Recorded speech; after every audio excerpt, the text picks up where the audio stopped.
पुत्र गणनाथ, बानरों की सेना हमारे लंका के पाल के समीप आ चुकी है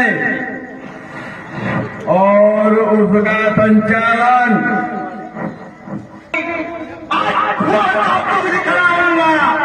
मैं चलूंगा जिस तरह जैसा लेते जाऊंगा, चलाऊंगा चंडी, एक के 100 और 100 के 400 हो जाऊंगा। सूर वही, वीर वही जो जाकर हारे तो हारे, पर हिम्मत न हारे।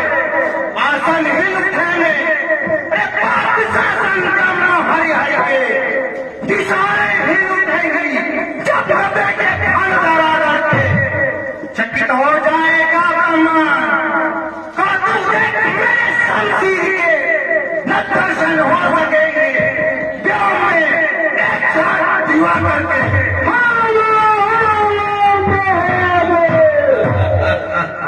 जय शंकर पिताश्री, जय शंकर।